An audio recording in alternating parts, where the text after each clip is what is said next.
السلام عليكم ورحمة الله وبركاته. وقيبتيني سدادات اتحانيهني طريقة جوشة. قيبتي تضباد وحي إنو مريسي مركي حاكمكي وكو أورانايا ويلكي يرا منيوتي كدمنا ويلكي يرا وكو جوابايو ها وانيودي halkaas markii ay sheekadu marayso ayuu xaakimkii wiilkii yaraa ku oranaya maxaad niyootay wiilyahow wiilkii yaraa ayaa ku jawaabayo waxaan niyooday rumaynta Ilaahay waxaan niyooday ikhlaaska sidoo kale waxaan niyooday daacada Rabbi iyo tala saarashada Ilaahay kadibna xaakimkii ayaa ku jawaabay wiilyahow imaka adigu waxaad tahay mid aad u wanaagsan wax badanna bartay laakiin wali waxba ku dhiman wiilkii yaraa ayaa ku jawaabay oo maxaa ii dhiman xaakimkii ayaa ku jawaabay inaad dadka oo dhan iska saamaxdo haddii kale qalbigaaga iyo laabtaada waxaa ka buuxsamaya xaasidnimo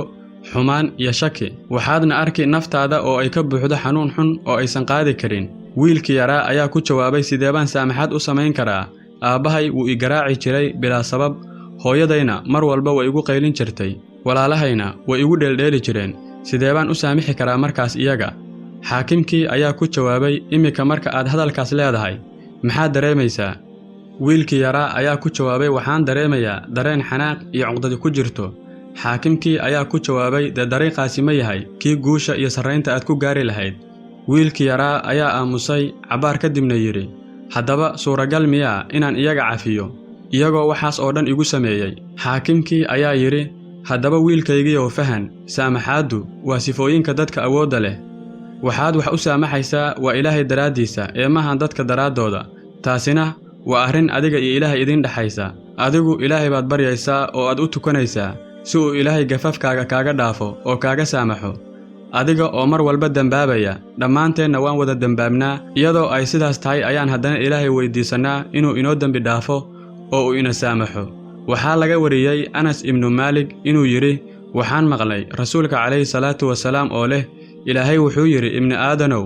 inta aad i rajaynayso oo aad i baryayso waan kuu dhaafayaa dambi kasta oo aad gasho una aabayeeli maayo haddii xitaa dembigaagu uu samada isku shareero oo aad dambi dhaaf i weydiisato waan kuu dhaafayaa una aabayeeli maayo ibn aadanow haddii aad ila timaado dhulka muggiis oo dembi ah laakiin aad ila kulanto adiga oo aan ii shargi yeelin anna waxaan kuula imaanayaa arlada muggeed oo dembi dhaaf ah xaakimkii oo hadalkiisa sii wata ayaa yiri adigu wiilka yarow ma doonaysaa inaad saamaxaad samayso mise ma doonaysid iga jawaab su'aashaas wiilkii yaraa ayaa eegay xaakimkii kadibna yiri waxaan go'aansaday inaan cid walba cafiyo xaakimkii ayaa wiilkii yaraa ku yiri indhaha isku qabo oo neef weyn qaado oo naso fikirkaagana gadaal u celi oo ka fikir aabbaha iyo hooyada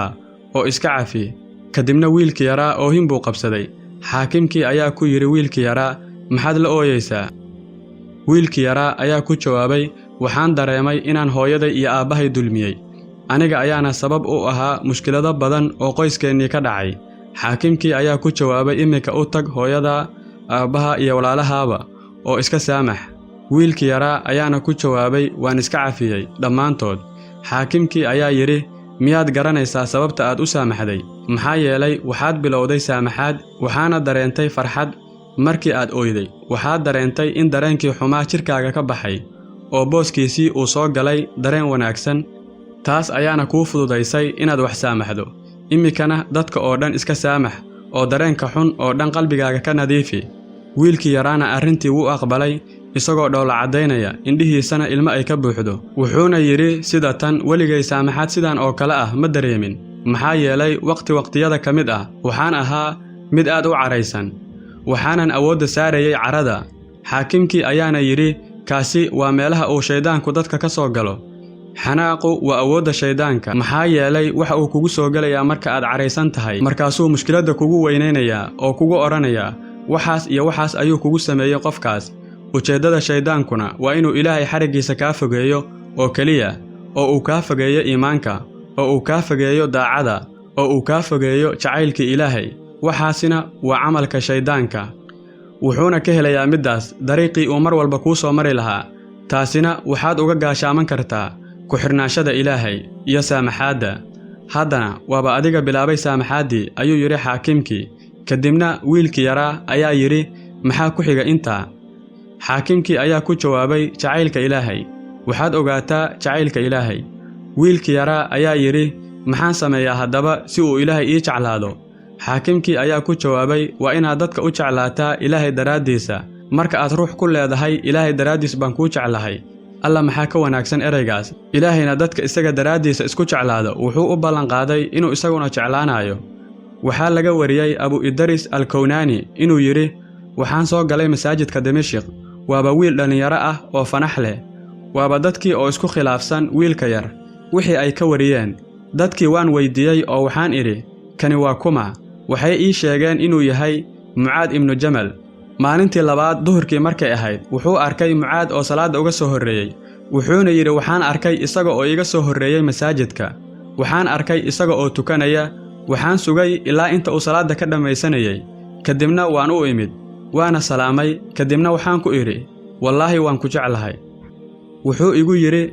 ma wallaahi baa? Waxaan ku idhi, wallaahi waa iga dhab. Wuxuu soo qabtay go'ayga darafkiisa. Kadibna wuxuu u soo jiiday dhankiisa. Kadibna wuxuu igu yidhi, bishaarayso. Halkaas ayaan ku joojinaynaa qaybteennii 8aad ee tixanaheennii dariiqa guusha. Waxaan sugnaaba waa qaybta 9aad oo midaan ka xiiso badan. fadlan sii sheer garee muuqaalka channelkana rukumo oo ka mid noqo asxaabtayada. Waa walaalkiin Saki Cabdi Yaasiin.